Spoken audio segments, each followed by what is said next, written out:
کہ نبی کریم صلی اللہ علیہ وآلہ وسلم نے ارشاد فرمایا اغتنم خمسا قبل خمس، 5 چیزوں سے پہلے غنیمت سمجھو، ان کی قدر کر لو۔ اب وہ 5 چیزیں کون سی ہیں جن کی قدر کرنی ہے، اور وہ 5 کون سی ہیں جن سے پہلے ان کی قدر کرنی ہے، اس کی ساری تفاصیل محبوب کریم صلی اللہ علیہ وآلہ وسلم نے ارشاد فرمایا وہ 5 چیزیں یہ ہیں، شبابک قبل حرمک۔ محبوب کریم صلی اللہ علیہ وآلہ وسلم نے ارشاد فرمایا اپنی جوانی کو بڑھاپے سے پہلے غنیمت جان لو، اپنی جوانی کو بوڑھا ہونے سے پہلے اس کی قدر کر لو، اس کو غنیمت سمجھ لو، اس وقت کی قدر کر لو۔ دیکھو کتنے یہاں بزرگ لوگ بیٹھے ہیں کہ بھی اپنے وقت میں جوان تھے، بچے تھے، بچپن انہوں نے گزارا، لڑکپن گزارا، جوانی گزاری، آج بال سفید ہو گئے، اور کتنے ہی لوگ ہیں جو بوڑھا ہونے کے بعد دنیا سے پردہ کر گئے۔ تو فرمایا بوڑھا تو ہونا ہے، تو آج جوانی کے اندر اپنے رب رسول کو راضی کر لے تاکہ وہ راضی ہو جائیں، تیری بگڑی ہوئی قسمت سنور جائے۔ کیونکہ جوانی کے اندر جو عبادت کی جاتی ہے اس کا ثواب بڑھاپے کی ہوئی عبادت سے زیادہ ہے۔ چاہتا ہوں نبی کریم صلی اللہ علیہ وآلہ وسلم نے ارشاد فرمایا وَشَابٌ نَشَأَ فِي عِبَادَةِ رَبِّهِ، ایسا نوجوان جس کی جوانی اللہ کی عبادت میں گزر رہی ہو۔ فرمایا ایسا نوجوان قیامت والے دن اللہ کے عرش کے سائے میں ہوگا۔ تو اب اس حدیث کے جملے کی طرف توجہ دوبارہ فرمائیں۔ فرمایا شبابک قبل حرمک، بوڑھا ہونے سے پہلے جوانی کے ان لمحات کو، اس وقت کی قدر کر لے، اس جوانی کو مستانی کر کے نہ گزار، بلکہ اس جوانی کو شریعت کی پابندیوں میں گزار تاکہ تیرا رب تجھ سے راضی ہو جائے، رسول اللہ صلی اللہ علیہ وسلم راضی ہو جائے۔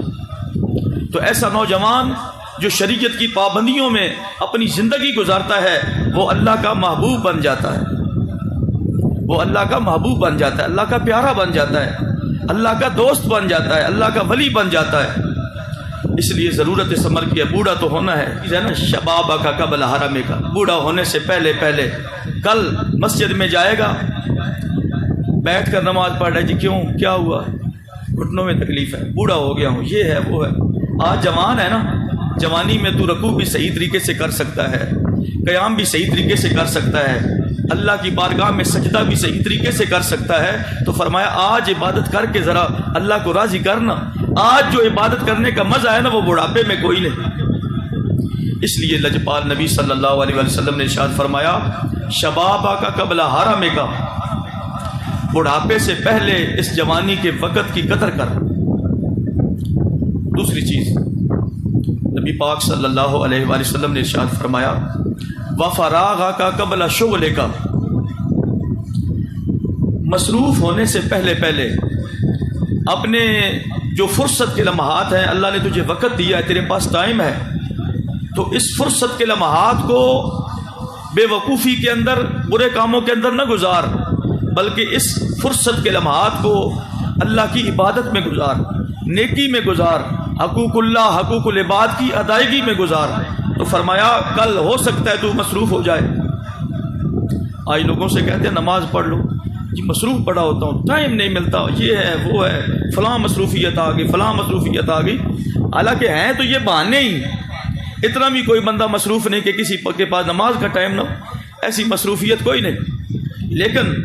بہت سارے بندے، بہت سارے نوجوان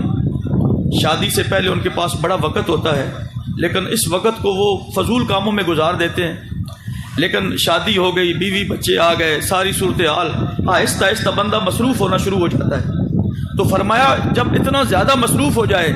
تیرے پاس ٹائم نہ ہو، پھر تیرا دل بھی کر رہا ہو کہ آج میرے پاس ٹائم ہوتا تو میں یہ نیکی کا کام کر لیتا، تو یاد رکھ اگر اللہ نے تجھے پہلے وقت دیا ہے نا تو اس وقت کی قدر کر لے۔ فرمایا وَفَرَاغَكَ قَبْلَ شُغْلِكَ، مصروف ہونے سے پہلے اللہ کریم نے جو تجھے فرصت کے لمحات دیے نا ان کی قدر کر لے۔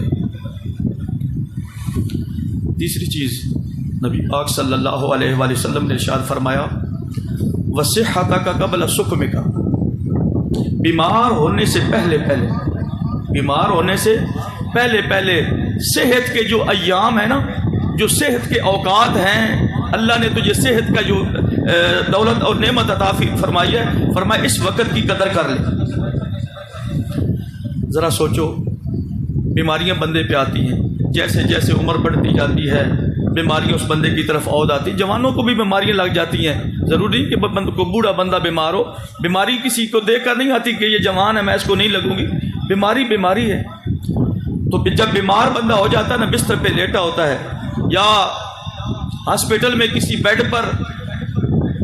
لیٹا ہوتا ہے، اس وقت اللہ کو بڑا یاد کر رہا ہوتا ہے، اللہ سے دعائیں مانگ رہا تھا، یا اللہ ایک بار نہ مجھے صحت دے،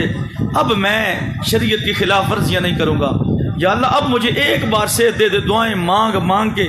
اللہ پاک صحت عطا کر دیتا ہے۔ تو جب صحت مل جاتی ہے، بیماری دور ہو جاتی ہے، یا اللہ نے تجھے بیماری تیری طرف نہیں عود کی تو اللہ تعالیٰ نے تجھے صحت عطا فرمائی ہے، تو صحت کے ایام کو غنیمت سمجھ۔ میں عرض کر رہا تھا کہ محبوب کریم صلی اللہ علیہ وآلہ وسلم نے ارشاد فرمایا صحتک قبل سقمک، بیمار ہونے سے پہلے صحت کے جو ایام ہیں، محبوب کریم صلی اللہ علیہ وآلہ وسلم نے فرمایا ان کی قدر کر لے، ان کو غنیمت جان۔ صحت کے ایام ہیں، اللہ تعالیٰ نے تجھے نعمت کی عطا فرمائی ہے، اپنے جسم پہ غور کر لے، اللہ کریم نے تجھے یہ اتنی بڑی دولت اور نعمت عطا فرمائی ہے، ان ایام میں اپنے رب رسول کو راضی کر۔ اور پھر محبوب کریم صلی اللہ علیہ وآلہ وسلم نے ارشاد فرمایا وَغِنَاءَكَ قَبْلَ فَقْرِكَ، یہ چوتھی چیز نبی پاک صلی اللہ علیہ وسلم نے ارشاد فرمایا غریب ہونے سے پہلے ان امیری اور غنائیت کے دنوں کی قدر کر لے۔ آج اللہ نے چند پیسے دیے ہیں، کل ہو سکتا ہے کنگال ہو جائے، غریب ہو جائے۔ اس وقت غریب آدمی جب غربت آتی ہے نا، پھر بڑے اللہ سے وعدے کر رہا ہوتا ہے کہ یا اللہ مجھے اتنا عطا کر، میں تیری راہ میں دوں گا۔ تو فرمایا جب تیرے پاس ہے، اللہ تعالیٰ کی عطا ہے، اللہ تعالیٰ کا دیا ہے، تو فرمایا نیکی کے کاموں میں اس کو خرچ کر، اور خرچ کر کے اپنے رب کو راضی کر لے، رسول اللہ صلی اللہ علیہ وسلم کو راضی کر لے، شریعت کی پابندی کر لے۔ اور آخری بات، محبوب کریم صلی اللہ علیہ وآلہ وسلم نے ارشاد فرمایا وَحَيَاتَكَ قَبْلَ مَوْتِكَ، مرنے سے پہلے یہ جو زندگی ہے نا، یہ زندگی کی نعمت، اس کی قدر کر۔ مرنا تو طے ہے، میں کئی بار عرض کرتا رہتا ہوں کہ اس کا کوئی علاج نہیں، بڑے بڑے ڈاکٹر بڑی بڑی دوائیاں بنائی، یہ صحت ہو گئی، یہ ہو گیا، لیکن موت یہ اٹل حقیقت ہے، اس سے کوئی دوسری رائے نہیں، کوئی انکار نہیں کر سکتا۔ تو جب یہ آنی ہے، اس سے پہلے یہ زندگی کی جو اللہ کریم نے یہ نعمت دی ہے، 40 سال ہے، 50 سال ہے، 60 سال ہے، ایوریج عمر ہماری کیا ہے، فرمایا اس کی قدر کر لو، اس زندگی کو بے وقوفی کے کاموں میں، شریعت کی خلاف ورزیوں میں نہ گزارو، بلکہ اس زندگی کے اندر اپنے رب رسول کو راضی کر لو، شریعت کی پابندی کر لو۔ اللہ رسول جب راضی ہو جائے گا، دنیا میں بھی بیڑا پار، انشاءاللہ آخرت میں بھی بیڑا پار۔ اپنے رب سے دعا کرتا ہوں جو گفتگو میں نے کی، اللہ کریم اپنی بارگاہ میں قبول فرمائے اور ہم سب کو عمل کرنے کی توفیق عطا فرمائے۔ محبوب کریم صلی اللہ علیہ وسلم کی سچی غلامی، آپ سے محبت اور آپ کی اتباع کرنے کی توفیق عطا فرمائے۔ وما علینا الا البلاغ المبین۔